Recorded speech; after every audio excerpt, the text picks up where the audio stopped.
Ünsal Bəşirov.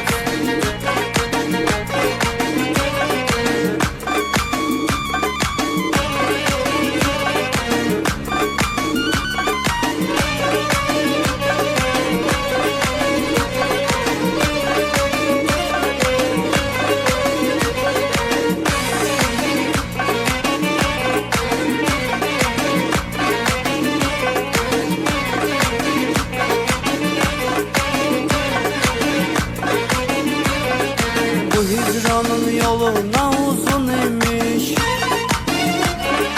alır getdi mənim özümdən. Gözümdəki gözyaşlarım sənindir, İncimə bu söhbətindən, sözündən. Qurban sənə deyim yenə, belə dərdi qəmin üzdü məni. Ay sevgilim, dəlini mənə, belə bu ayrılıq üzdü məni.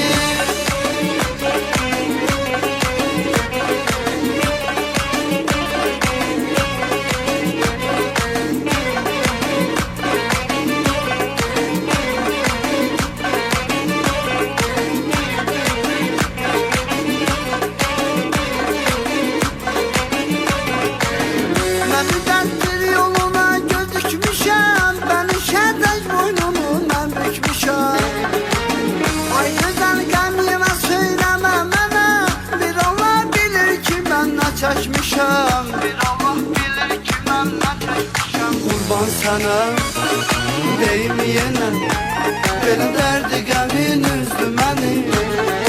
Ay sevgilim, dəlini mənə, belə bu ayrılıq üzdü məni.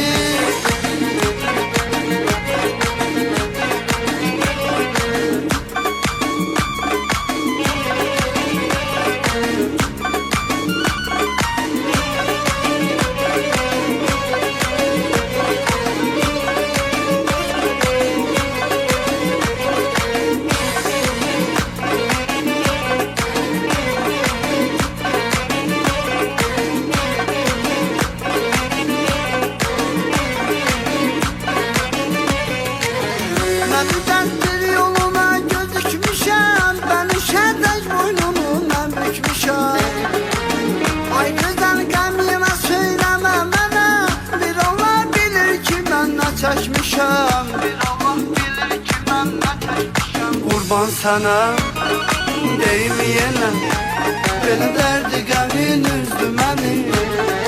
Ay sevgilim, dəlini mənə, belə bu ayrılıq üzdü məni.